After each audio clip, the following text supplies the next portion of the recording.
Hello student, exercise 5.1 हम आपको solve करा रहे थे, जिसमें का क्वेश्चन 5 तक हो गया था। 6 वाला देखिए।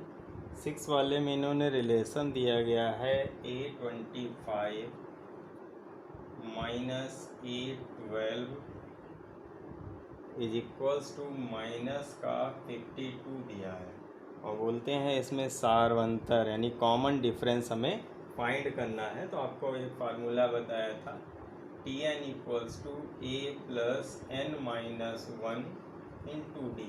अब यहाँ टी एन क्या है? nth term. इस टी एन को कई बार ए एन भी लिखते हैं, ये भी आपका nth टर्म। क्यों? क्योंकि यहाँ पर ये हम क्या इस ए का किसके लिए यूज कर रहे होते हैं? फर्स्ट टर्म के लिए। तो ए एन हमारा nth टर्म हुआ, तो ऐसे भी इसे लिखा जाता है a plus N minus one into d. यानी टी एन लिखें या ए एन लिखें, एक ही बात होती है। और जब भी कोई टर्म लिखा जा रहा होता है तो सबको अब ए एन के हिसाब से लिया गया है, तो फर्स्ट टर्म तो जाहिर सी बात है ए के अकॉर्डिंग ही होगी। और फिर यहाँ पर देखें आप कि A25 को हम क्या लिख सकते हैं? ए प्लस एन की जगह पर अब आपका 25 है, तो a plus 25 minus one into d, और इसमें से माइनस किया जा रहा है a plus 12 minus one into d, और इसकी वैल्यू है माइनस का 52। अब आप ब्रैकेट ओपन करें तो ये तो आपका हो गया ए, 25 में से 1 सब्ट्रैक्ट करें तो ये आ गया 24D माइनस ए, और 12 में से 1 सब्ट्रैक्ट करें तो ये माइनस का आ जाएगा आपका 11D, और इधर वैल्यू है माइनस 52। ए और ए आपके कैंसिल हो गए, 24 में से 11 करेंगे तो आ गया 13D, यहाँ इक्वल में माइनस का 52। अब डी की वैल्यू आ जाएगी आपका माइनस 52 डिवाइड बाई 13, तो डी इक्वल्स टू आ गया माइनस का 4। सारवंतर या कॉमन डिफरेंस से कहें, उसकी वैल्यू माइनस की 4 आ गई। तो इतना नोट कीजिए, नेक्स्ट बताते हैं। क्वेश्चन नंबर 7 में दिया गया है, एक आपको सीरीज़ दी गई है 24, 21, 24, 21, और उसके बाद है 18। फिर कहते हैं इसका पहला ऋणात्मक पद ज्ञात करें, फर्स्ट नेगेटिव नंबर। तो आप देखें कि जब ये नंबर जो आपको फाइंड करना, चूँकि वो टर्म्स होता है यानी 5वां, 6ठा, 7वां, इस प्रकार से, तो हमेशा एक इंटीजर आएगा, फ्रैक्शनल वैल्यू नहीं आती है। एक बात तो ये ध्यान रखेंगे। दूसरी चीज़ है, फर्स्ट नेगेटिव नंबर अगर निकालना है तो इसका मतलब हमारा वो नेगेटिव नंबर 0 से छोटा यानी जस्ट पहले वाला होना है। इसका फर्स्ट टर्म यानी ए हमारे लिए कितना है? 24। और जब डी निकालना है तो सेकेंड टर्म में से फर्स्ट टर्म सब्ट्रैक्ट कर देते हैं, तो 21 में से 24 सब्ट्रैक्ट करेंगे तो माइनस का 3 आ जाएगा। अब आप जो है सपोज कर लेंगे कि टी एन यानी nth टर्म हमारा पहला निगेटिव टर्म है।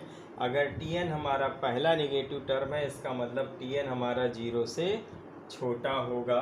तो यहाँ आप लिखेंगे, सपोज किया, लेट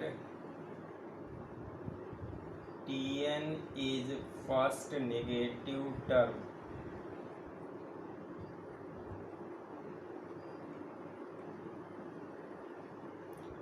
माना टी एन पहला ऋणात्मक पद है। ठीक है। अब यहाँ पर लिखेंगे t n is less than 0। T n का मतलब a plus N minus one into d is less than 0। अब ए की वैल्यू पुट कर दीजिए, हो गया 24 प्लस एन माइनस वन। तो एन की जगह पर हमारा कोई वैल्यू नहीं है, क्योंकि एन ही हमें फाइंड करना है, -1। और डी की जगह पर माइनस का 3 इज लेस देन 0। यहाँ से हो जाएगा 24 minus 3 n minus one is less than 0, bracket आप खोल दें तो आ जाएगा 24 minus 3n plus 3 is less than 0। यहाँ से माइनस का 3n राइट साइड ले जाइए, 24 और 3 आपका 27 इज लेस देन 3n। अब अगर ये 3n हम लेफ्ट में लिखना चाहें तो 3n देखिए 27 ग्रेटर है, 3n लेस है के तरफ गया था, लेस देन के उधर ले गया। अब 3n आपकी बड़ी वैल्यू हो गई, क्योंकि जिधर को फेस ओपन है उसी तरफ के 3n लिखा है, तो फेस ओपन की तरफ 3n और ये 27, इसे इनइक्वलिटी का चेंज होना कहते हैं। तो अब आपके लिए ये 3n इक्वल्स टू आपका आ गया greater than 27, n is greater than 27 divide by 3, यहाँ से n इज़ ग्रेटर देन आपका 9 आया। अब यहाँ आपको ध्यान देना है, अगर आपका n की वैल्यू जो टर्म आया है वो कंप्लीट इंटीजर, अगर वो इंटीजर आ रहा है तो यही आपका आंसर हो जाएगा। ठीक है, आंसर आपका आ जाएगा 9th टर्म, 9वां पद आ जाएगा। लेकिन अगर ये वैल्यू हमारी फ्रैक्शनल है तो उसमें हमारा सपोज कि जैसे 9/1/3 आता तो टर्म हमारा बन जाता 10th टर्म। लेकिन यहाँ पर चूंकि ये कंप्लीट एक इंटीजर वैल्यू दे रहा है तो आंसर हमारा 9 ही हो जाएगा। पहला टर्म हमारा 9th होगा, उसके बाद के जितने टर्म होंगे वो सभी हमारे पॉजिटिव हो जाएंगे, तो इसका आंसर आपका 9th टर्म आ जाएगा। अब हमें जो है एक क्वेश्चन हमें मिलेगा इस टाइप का, जिसमें हमें सीरीज के अंत से nवां पद ज्ञात करने के लिए कहेगा, यानी nth टर्म फ्रॉम लास्ट। तो आप देखें कि अगर कोई सीरीज हमारी बनी हो, इसमें का पहला टर्म a1, फिर दूसरा टर्म a2, फिर तीसरा टर्म a3, तो इस प्रकार से जो टर्म जाएगा तो लास्ट वाले टर्म को अगर हम l देते हैं तो आप देखें कि लास्ट से जब ये मैटर रहेगा तो इधर से कोई वैल्यू अगर ऐड हो रही तो उधर से वैल्यू वही सबट्रैक्ट हो रही होती है। तो लास्ट से अगर हमें, अब लास्ट से जब हम काउंट करेंगे तो l हमारा फर्स्ट टर्म बन जाता है। तो इस वजह से जो है जब हम लास्ट से nth टर्म निकालेंगे, nth टर्म फ्रॉम लास्ट यहाँ से निकालना चाहें तो हमारे लिए फार्मूला होगा l माइनस, उसमें क्या होता था a प्लस, यहाँ हो जाएगा l minus n-1 into D. अब आपका सीरीज में पहला टर्म दिया गया है तो उसको तो a से इंडिकेट करेंगे, लास्ट टर्म दिया है उसको l से इंडिकेट करेंगे, और जो हमारा n है वो नंबर ऑफ टर्म्स हैं और ये कॉमन डिफरेंस सार्वंतर d है। तो इस प्रकार से जो क्वेश्चन दिए जाएंगे उसमें आपको जो है लास्ट से फाइंड करना हो तो हम ये फार्मूला यूज करेंगे। जैसा कि क्वेश्चन में हमारा जो है दिया गया है, क्वेश्चन नंबर 8 दिया गया है, उस क्वेश्चन नंबर 8 में एक सीरीज आपको दे दी गई है, इतना नोट कर लीजिए, इसको इरेज कर रहे हैं।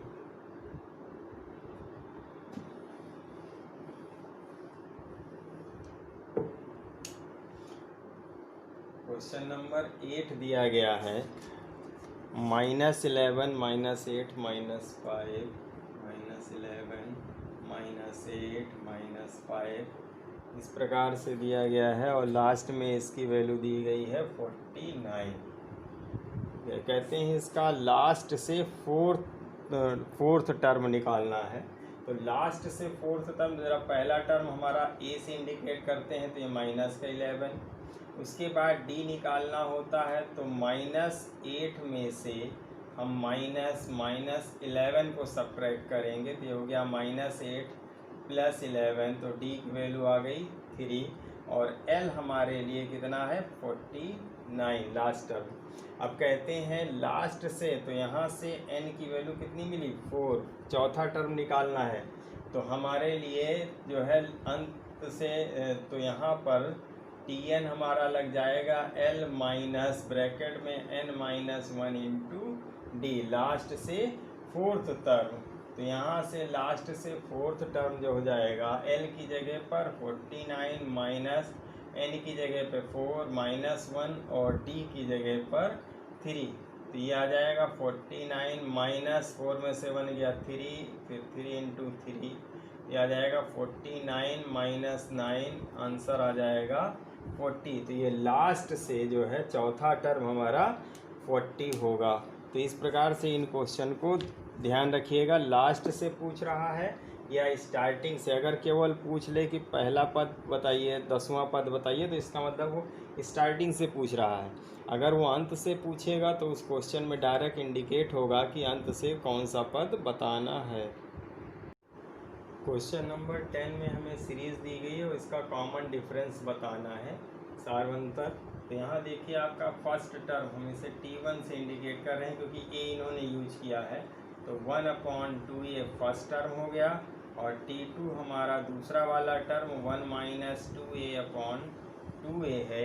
अब कॉमन डिफरेंस D निकालना है, तो D हमारा हो जाएगा T2 यानी सेकेंड टर्म में से हम पहला टर्म सब्ट्रैक्ट करते हैं, इसमें से इसको करते हैं, तो ये आपका आ जाएगा 1 minus 2a divide by 2a minus 1/2a। तो अब ज़रा देखें कि यहाँ पर एलसीएम इनका 2a आएगा क्योंकि दोनों के हर में 2a लिखा हुआ है। न्यूमरेटर जैसे हैं वैसे ही लिख लीजिए, 1 माइनस 2a माइनस 1, 1 कैंसिल हो जाएगा तो ऊपर आ जाएगा माइनस का 2a, नीचे भी 2a। अब ये वैल्यूएं कट जाएंगी, 1 आ जाएगा, तो सारवंतर आपका 1 आ जाएगा, यानी कॉमन डिफरेंस D जो है वो 1 होगा। अब इस चैप्टर में इस एक्सरसाइज से पहले आपके पास लगभग 18-19 एग्जाम्पल हैं, वो सारे लगा लीजिएगा और इस एक्सरसाइज में और क्वेश्चन जो आपको पूछने हो तो पूछ लीजिएगा।